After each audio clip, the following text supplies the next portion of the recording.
Hello and welcome to another podcast of Father and Joe. I'm Joe Rocky here with Father Boniface Hicks.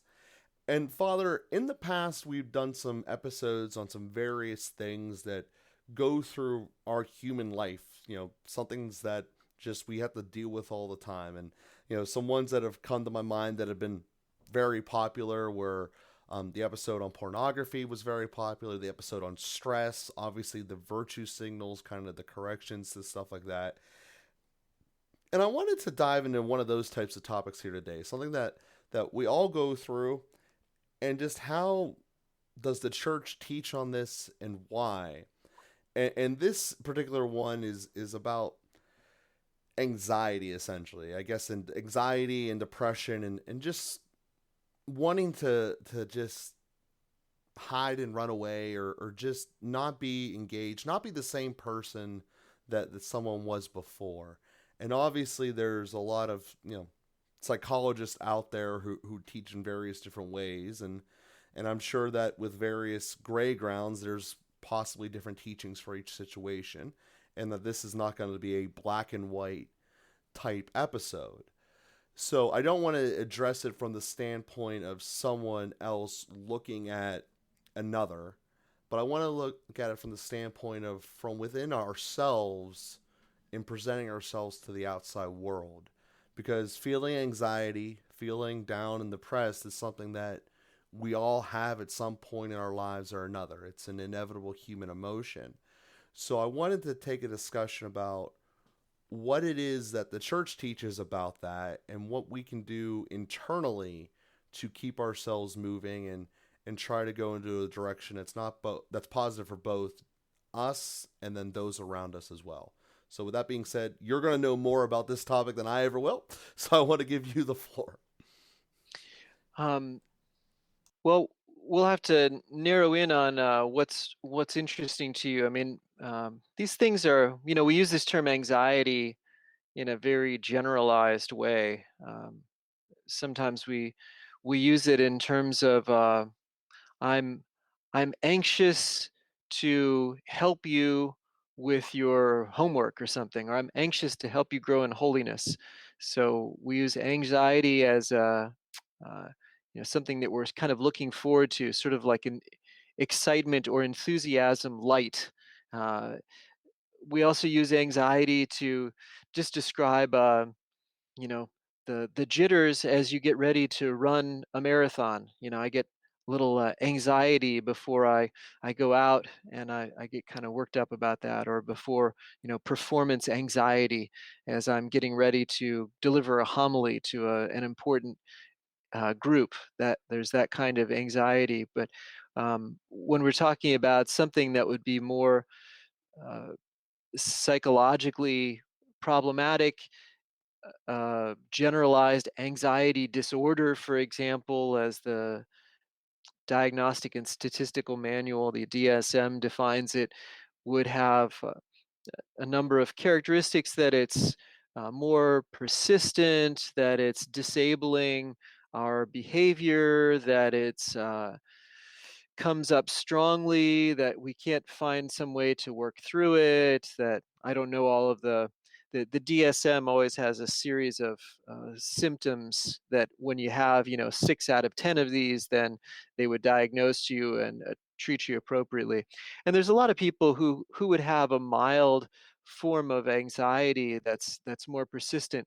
And in that context, we sort of talk about anxiety as being like depression light, not major depressive disorder, but a sort of lighter form of depression. That there's an anxiety about life, an anxiety about who we are, an anxiety about uh, certain behaviors or certain situations that weighs us down, and that causes a kind of mild depression as we find ourselves a little bit paralyzed, a little bit limited by those feelings of anxiety. And fortunately, well, a lot of different things can go into that. So I've just described a little, sketched out a little territory there that probably all of us can feel that or find ourselves in there somewhere. And uh, we've learned, if we've gotten this far in life, we've learned to deal with a certain amount of of anxiety of different kinds. And those who are really weighed down by it and it's a persistent problem, then getting some psychotherapy, being able to talk through, well, what is it that makes you anxious? Sometimes we don't even know. We have to start talking a bit and start exploring what in our relationships or what in our responsibilities or what sort of expectations we're placing on ourselves or placing on others or placing on life, that what kinds of things weigh us down or cause us to be anxious. And sometimes the process of talking through it, just exposing our interior, exposing our thoughts and feelings with somebody who listens and understands and loves us, that can be tremendously healing. And so a lot of talk therapy is very helpful. Likewise, actually being able to share some of these things in a confessional or in spiritual direction, or with a spouse or a friend. Um, I always think of a comment someone made, which is a reductive comment. I'm not agreeing with it in general, but they said, having counselors is a sign that we don't have enough friends. And again, that's not entirely true. We don't always have friends who understand how to listen to us, and there is a value to the specialty of counseling and psychology, which has its own benefit. But there's a point to that too. Carl Jung said something related. He said, if everybody went to confession, then there wouldn't be a need for us psychologists. Again, that's a little bit overstated. I think there is a value to psychologists and counselors and the training and recognizing the kind of collection of things that people struggle with. But again, there's a point to it. Having friends, having a confessor, having a spiritual director, someone that we can talk through about the things that are going on inside of us, can make a tremendous difference in how we emotionally respond to certain situations in life. Furthermore, uh, m- psychiatry has gotten very good in developing some medications for depression and anxiety, which are extremely helpful. And uh, psychotropic drugs have gotten a bad rap over the decades, but at this point, in terms of depression and anxiety, there are very low doses that are carefully chosen to tailor fit a certain person's situation, that can make a tremendous difference. And medications are helpful, especially in kind of taking the edge off. Uh, Maybe a lot of us have been in the situation, and if not, I think it's easy enough to understand that when we have a certain predisposition to anxiety and we're in a situation that has triggered that anxiety, and then we can start to get anxious about being anxious. And that's the kind of feedback loop that creates a panic attack in the worst situation.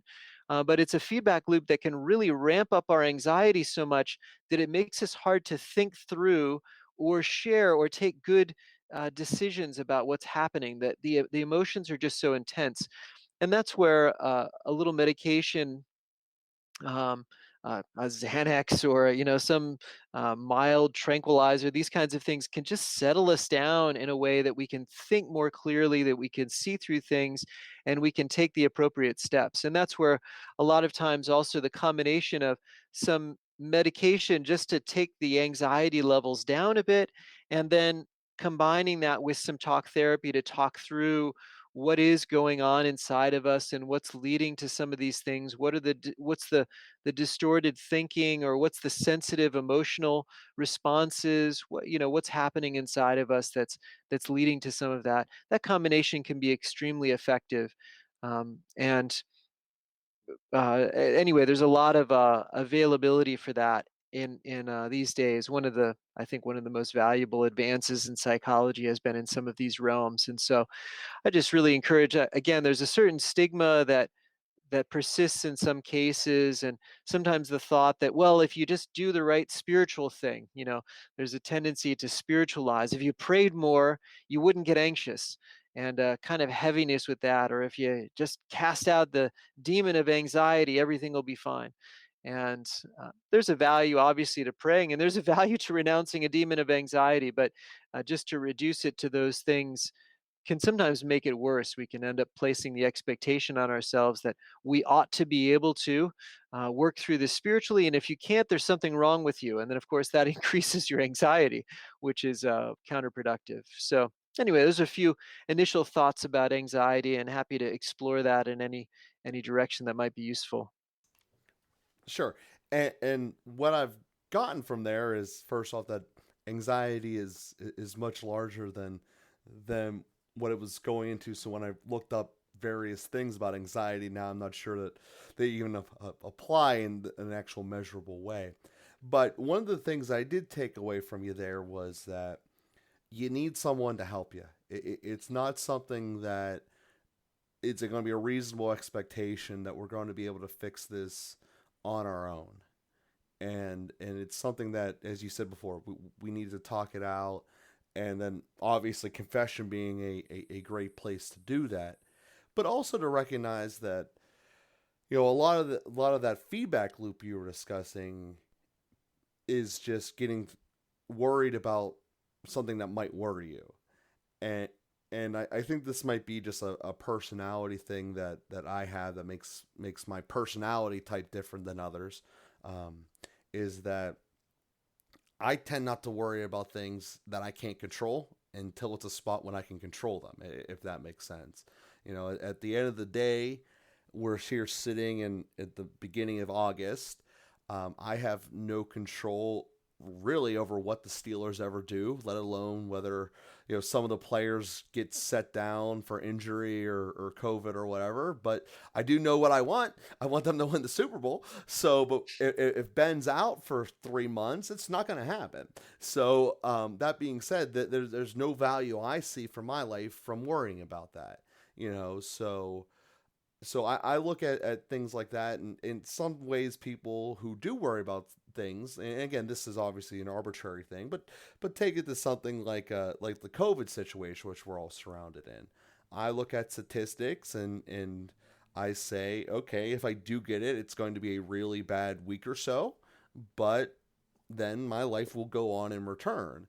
And I come from the category that goes, well, there's no reason I shouldn't be allowed to operate my business as normal and hire all the various families that depend upon me. While the other side of the fence is, how dare you think about that? Think of all the bad things that could potentially happen and all this, that, and the other.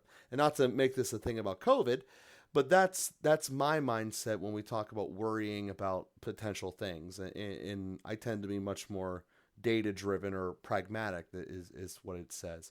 So getting back to the topic is how you laid it out.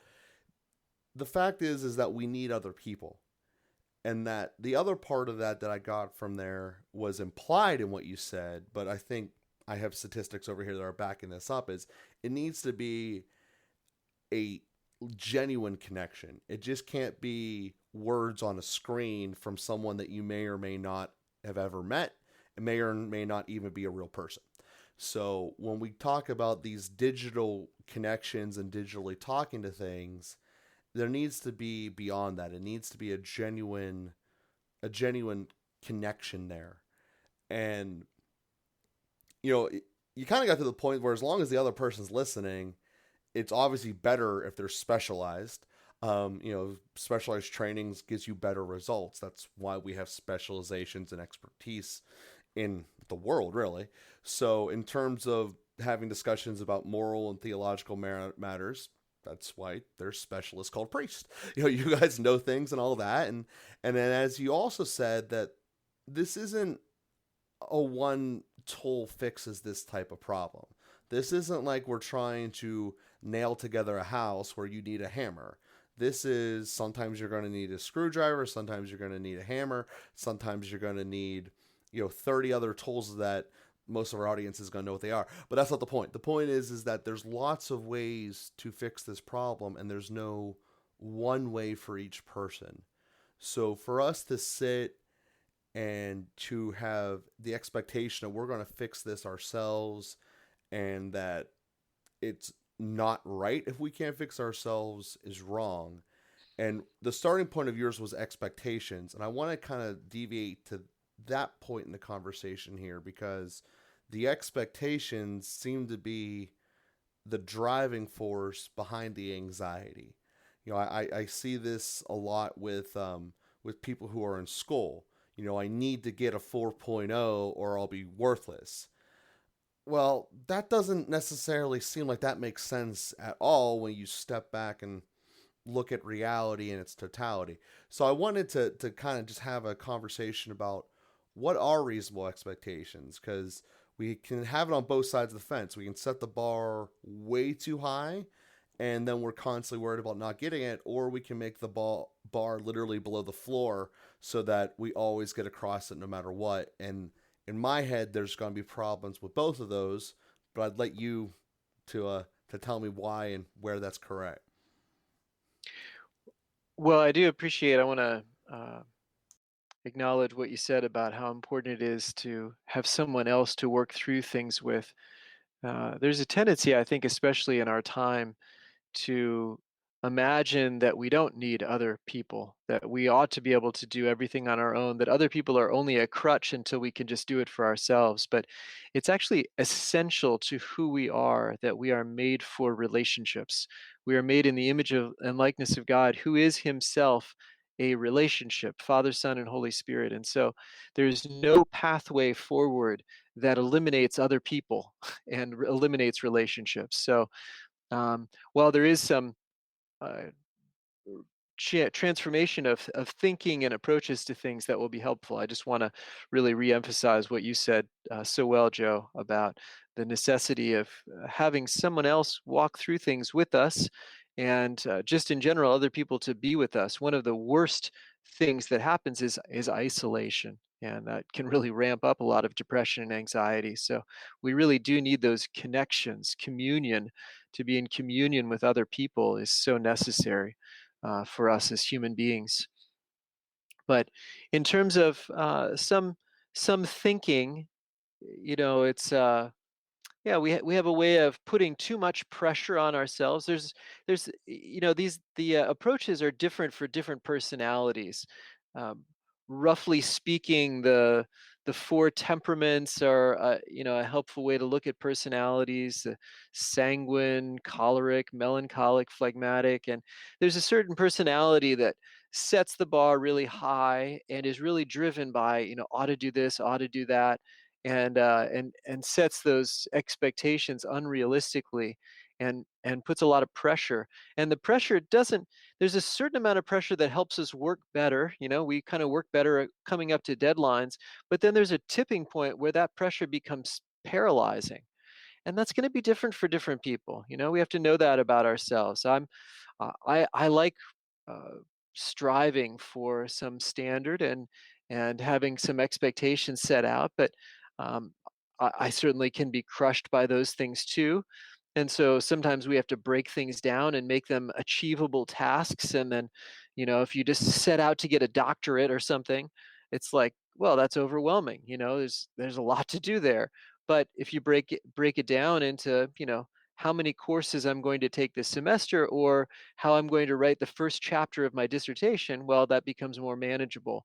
And so we can have very high standards, but they can still be achievable. And setting that uh, correctly is important.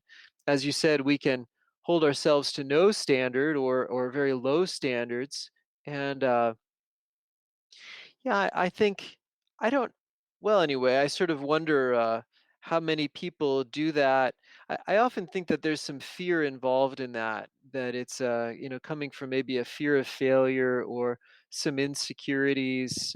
People that have faced a lot of failure, or have been beaten down by people. I don't know. I guess there are people who are maybe genuinely lazy, but I guess I interact with a lot of people who are not just lazy, and who try, but maybe are hesitant to set out good goals. But yeah, setting that right certainly is a big help. I think also, generally the Catholic mode is we're striving for holiness.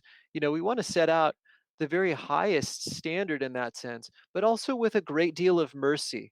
So we never hesitate to turn back to the Lord to get His help when we fall short. And we're confident that He's always there to receive us. And so by trying hard, striving high, but also knowing as soon as I fail, or as soon as I run into a roadblock, or as soon as I get overwhelmed, that God is right there. His hand is extended to me, and hopefully there are some people concretely in my life who are also right there and can build me up, can encourage me, and can help me to move forward and continue to tackle the tasks of the day.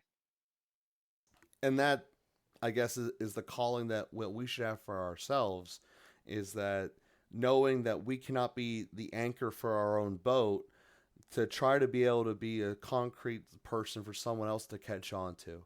It's to be there for someone else, and to just look at in our own lives as an example to do for moving forward in this next week. How can we be an example for someone else around us, or be a better example, or maybe to someone else, a new person, that we can create a relationship and be able to be there, because we all are going to have hardships. We all are going to have struggles, as we've covered in episodes here this month, and that it's something that is inevitable and something that we have a calling to to be able to be there for each other, and that is one of the examples of being a member of the faith and doing what you were called to do here. And so often, at least from my experience, Father, we're told to live the faith and told to be Christ-like, but rarely are we ever given some concrete examples about how we could do that. We get generic, just do what's right, don't do what's wrong. Well, okay, thanks. But there's never really a concrete, this is something you can do and this is something you should do. And in this particular episode, we were able to come across a particular example. Be there for someone else and be able to be supportive. And maybe that means make yourself more available. Some people don't know that they can talk to you about certain things. Maybe it means being a better listener and talking less. There's all kinds of various ways. Maybe it means physically just going to see someone that you haven't seen in a while. So, all of these being thoughts and examples that we can carry forward into our next week to help, in this particular episode's case, with everyone's general anxiety, but also help with all of our global goals of to become greater in holiness. So, with that being said, we definitely thank everyone for listening with us this week, and we will be with you again here next week.